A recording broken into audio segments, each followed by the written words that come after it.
નમસ્કાર, આપ જો રહ્યા છો સંદેશ ન્યૂઝ। હું છું આપની સાથે કૃષ્ણાને। સમાચારની શરૂઆત કરીએ મહત્વપૂર્ણ સમાચારથી। માયકાના વિદ્યાર્થી પ્રિયાંશુ જૈનની હત્યાના કેસમાં હત્યારાને લઈને બોપલ પોલીસ ઘટના સ્થળે પહોંચી। આરોપી વિરેન્દ્ર પઢેરિયાને લઈને પોલીસ ઘટના સ્થળે પહોંચી છે અને આરોપીને સાથે રાખીને ઘટના સ્થળે તપાસ કરવામાં આવશે। 11 તારીખે જે પ્રિયાંશુ જૈન નામના વિદ્યાર્થીનું માયકાના વિદ્યાર્થીનું મૃત્યુ થયું હતું, હત્યા નિપજાવી દેવામાં આવી હતી વિરેન્દ્ર પઢિયાર નામના પોલીસકર્મી દ્વારા, અને તેનું હવે રિકન્સ્ટ્રક્શન કરવામાં આવશે। આ ઘટનાનું વધુ વિગત સાથે સંવાદદાતા જયંતિ આપણી સાથે જોડાઈ ગયા છે। જે જયંતિ, અત્યારે આરોપીને લઈને પોલીસ પહોંચી છે, શું વધુ વિગત મળી રહી છે, શું તપાસ કરાશે?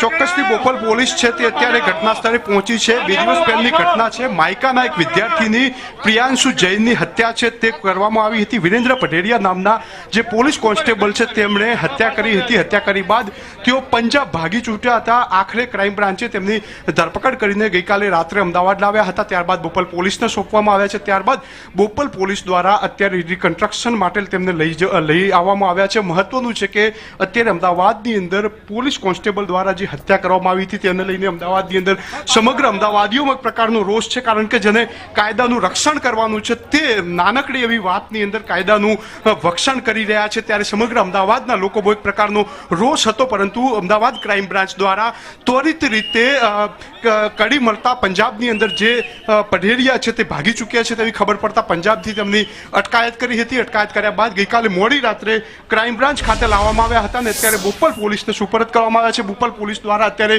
ઉચ્ચ અધિકારીઓને સાથે રાખીને જે રિકન્સ્ટ્રક્શન છે તે કરવામાં આવી રહ્યું છે। કઈ જગ્યાથી તેઓ ગાડી લઈને આવતા હતા, જે પ્રિયાંશુ જૈન હતો તે કઈ જગ્યાએ તેમને મળ્યો હતો, કઈ જગ્યાએ તેમની બબાલ થઈ હતી ને તે બાદ તેમને જે તેમની હત્યા કરી હતી તે કઈ જગ્યાએ હત્યા કરવામાં આવી હતી, તે તમામ પ્રકારની જે કડીઓ છે તે પોલીસ અત્યારે રિકન્સ્ટ્રક્શન કરી રહી છે, કડીઓ મેળવી રહી છે। મહત્વનું છે કે અમદાવાદની અંદર આ પ્રકારનો જે બનાવો છે કે પોલીસ કોન્સ્ટેબલ દ્વારા એક નાના એવી અમથી ગાડી ઉતાવળમાં ચલાવવાનું કહેવાના લઈને કોઈકની હત્યા કરવાના બનાવો બહુ ઓછા બનતા હોય છે, ત્યારે અત્યારે બોપલ પોલીસના જે ઉચ્ચ અધિકારીઓ છે તેમના દ્વારા તમામ પ્રકારનું રિકન્સ્ટ્રક્શન છે તે કરવામાં આવી રહ્યું છે। દ્રશ્યમાં દેખી શકાય છે કે જે રીતે ક્રાઇમ બ્રાન્ચ ગઈકાલે લઈને આવી હતી ત્યારબાદ આજ સવારે બોપલ પોલીસને આપવામાં આવ્યું છે અને અત્યારે સંપૂર્ણ સમગ્ર મામલે બોપલ પોલીસ છે તે તપાસ હાથ ધરી રહી છે। તમામ રૂટ પર અત્યારે રિકન્સ્ટ્રક્શન કરાવવામાં આવી રહ્યું છે। જી કૃષ્ણા। જી જયંતિ, પરંતુ દ્રશ્યો કંઈક ઘણું બધું સૂચિત કરી રહ્યા છે, કારણ કે આપણે જોઈએ કે કેટલાક ગુંડા તત્વોને જ્યારે પોલીસ પકડતી હોય અને ત્યારે જે રીતે ગુંડા તત્વો લંગડાતા આવતા હોય, આ પોલીસ કર્મી જે આરોપી છે એ પણ આવી રીતે લંગડાતો આવી રહ્યો છે, તો એની પાછળનું કારણ શું છે?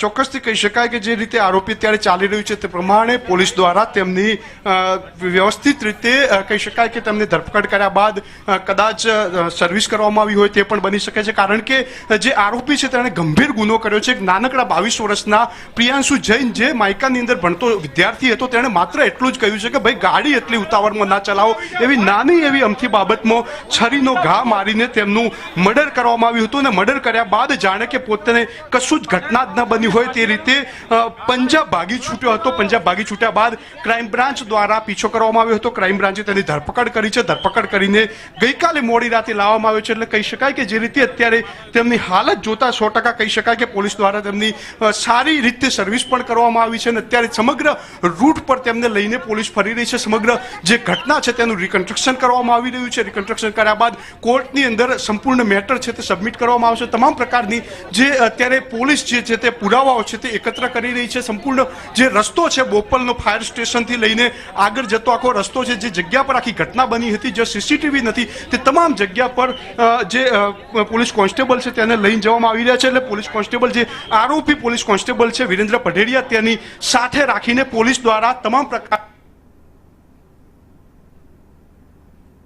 તો દ્રશ્યો મેં આપણે બતાવી રહ્યા છીએ। વિરેન્દ્રસિંહ પઢેરિયા આરોપી છે કે જેણે પ્રિયાંશુ જૈન નામના વિદ્યાર્થીની, માયકાના વિદ્યાર્થીની MBA બીજા વર્ષમાં અભ્યાસ કરતા વિદ્યાર્થીની હત્યા કરી નાખી હતી અને પંજાબથી પોલીસ દ્વારા એને ઝડપી લેવામાં આવ્યો। અત્યારે આરોપીને ઘટના સ્થળે લઈ જવામાં આવી રહ્યો છે, પરંતુ લથડિયા ખાતો તે ચાલી રહ્યો છે, એટલે પોલીસ દ્વારા તેને મારવામાં આવ્યો હોઈ શકે છે, સર્વિસ કરવામાં આવી હોઈ શકે છે, જેવી રીતે સંવાદદાતાએ હમણાં જણાવ્યું। પરંતુ અત્યારે આ રિકન્સ્ટ્રક્શન કરવામાં આવી રહ્યું છે ઘટના સ્થળે પહોંચીને, અને ત્યારબાદ વધુ તપાસ હાથ ધરવામાં આવશે। વિરેન્દ્રસિંહ પઢારિયા કે જે હત્યાને હત્યાને અંજામ આપીને પંજાબ ફરાર થઈ ગયો હતો. તેને ત્યાંથી ઝડપી લેવામાં આવ્યો. નેમપ્લેટ વગરની કાર લઈને તેણે હત્યા કરી હતી અને એ સમયે તેને કારમાં ચપ્પુ હતું. નાની એવી બાબતમાં, નજીવી બાબતમાં તેણે એક વિદ્યાર્થીને મોતને ઘાટ ઉતારી દીધો હતો. જયંતિ આપણી સાથે ફરી એક વખત જોડાઈ ગયા છે. જયંતિ, આપે કહ્યું કે અત્યારે રિકન્સ્ટ્રક્શન કરવામાં આવી રહ્યું છે. આ તપાસ સુરેન્દ્રનગર પોલીસથી શરૂ થઈ હતી અને અત્યારે માફ કરશો, આ તપાસ અમદાવાદ પોલીસ દ્વારા જે રીતે કરવામાં આવી અને પંજાબથી એને ધરપકડ કરવામાં આવી છે, પરંતુ કેવી રીતે આખી ઘટનાને અંજામ આપવામાં આવ્યો હતો એ આપણને ખબર છે, પણ એને પકડવામાં કેવી રીતે આવ્યો, એની ધરપકડ કેવી રીતે કરવામાં આવી? જગ્યાનું અત્યારે રિકન્સ્ટ્રક્શન કરવામાં આવી રહ્યું છે. મહત્વનું છે કે કાયદાના રક્ષક જ ભક્ષક બન્યા હોય તેવા બહુ ઓછા કેસ સામે આવતા હોય છે. તેમાં એક બોપલનો કેસ છે કે જેમાં તેઓ પોતાની ગાડી લઈને જતા હતા અને સામે માઇકાના એક વિદ્યાર્થીએ કહ્યું કે ભાઈ ગાડી ધીમે ચલાવો કારણ કે ખૂબ ખરાબ રસ્તો છે, અને તેને લઈને નાના આમથી બોલાબોલીમાં હત્યા કરવાનો જે બનાવ બન્યો હતો તેને લઈને પોલીસ અત્યારે તેની ધરપકડ તો કરી છે. ધરપકડની સાથે જ જાહેર રસ્તા પર તેનું રિકન્સ્ટ્રક્શન કરવામાં આવી રહ્યું છે અને તમામ પ્રકારની વિગતો છે તે એકત્ર કરવામાં આવી રહી છે. મહત્વનું છે કે જેમનું કામ કાયદાનું રક્ષણ કરવાનું છે તેને જ કાયદાનું ભક્ષણ કર્યું હતું ને એક નાના અમથા 22 વર્ષના વિદ્યાર્થીની હત્યા કરી હતી ને જે પગલે અત્યારે પોલીસ તમામ જગ્યા પર રિકન્સ્ટ્રક્શન કરી રહી છે. પણ કેસ ઉકેલાયો કેવી રીતે જયંતિ? અમદાવાદ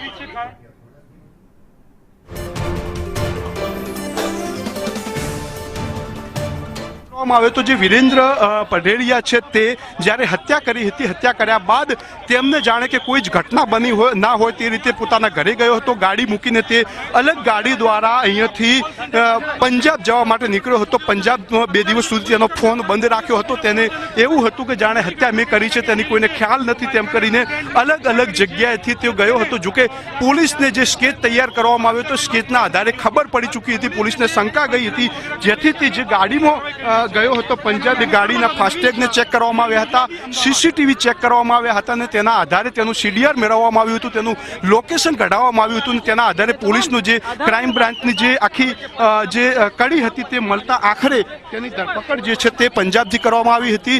મહત્વનું છે કે જે રીતે આખી ઘટના બની હતી તે રીતે અહીંયા સીસીટીવી નથી ને સીસીટીવી ન હોવાથી જે પોલીસ કોન્સ્ટેબલ હતો એ માહિર હતો એને એવું હતું કે જાણે કોઈને ખ્યાલ નહીં આવે. પોલીસ સ્ટેશનમાં તેઓ બીમારીના નામની રજા મૂકીને ત્યાંથી ભાગી નીકળ્યા હતા. પંજાબની અંદર છુપાવવાનો પ્રયાસ કર્યો હતો, પરંતુ તે તમામ પ્રકારનો જે એના ઈરાદાઓ હતા તે ક્રાઇમ બ્રાન્ચે નિષ્ફળ નીવડાવ્યા હતા અને આખરે ગઈકાલે તેની ધરપકડ કરીને ક્રાઇમ બ્રાન્ચ ખાતે લાવવામાં આવ્યો હતો.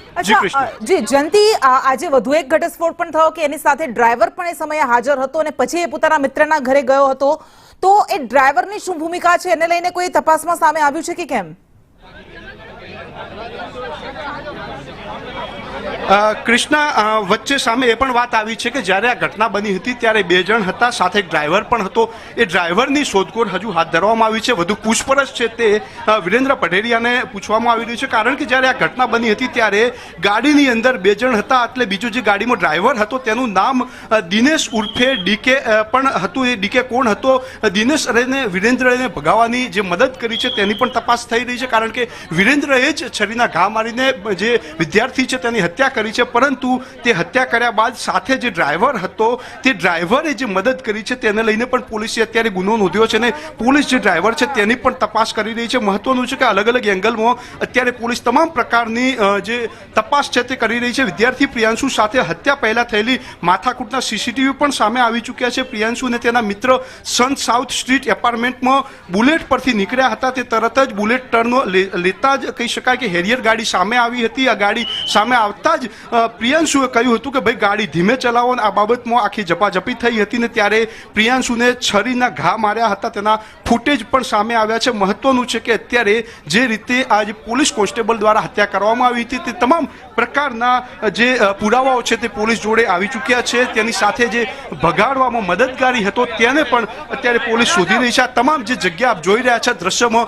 તે જગ્યાએ આખી ઘટના બની હતી ને જે પોલીસ કોન્સ્ટેબલ હતો પઢેરિયા તેને લાવીને અત્યારે પોલીસ આગળની જે તપાસ છે તે હાથ ધરી રહી છે. દ્રશ્ય પરથી પણ સ્પષ્ટ દેખી શકાય છે કે જે રીતે ઉશ્કેરાઈને જે એક નાનકડા 22 વર્ષના બાળકની જે વિદ્યાર્થીની હત્યા કરી હતી તેને લઈને અત્યારે સમગ્ર અમદાવાદમાં પણ રોષ જોવા મળી રહ્યો છે. અને અત્યારે પોલીસ છે તે તમામ પ્રકારની તપાસ હાથ ધરી રહી છે. કોણ ડ્રાઈવર હતો, એ ડ્રાઈવર ક્યાં ભાગી ચૂક્યો છે, તેની શું મદદ કરી હતી, તે તમામ પ્રકારની અત્યારે જે શોધખોળ છે તે પોલીસે હાથ ધરી છે અને જે મુખ્ય આરોપી હતો તેની ધરપકડ કરાઈ છે. તેનું રિકન્સ્ટ્રક્શન અત્યારે કરવામાં આવી રહ્યું છે. જલ્દી એક બાદ એક ખુલાસા થઈ રહ્યા છે, એના ભૂતકાળને લઈને પણ ખુલાસા થઈ રહ્યા છે. એક વાત એવી પણ સામે આવી કે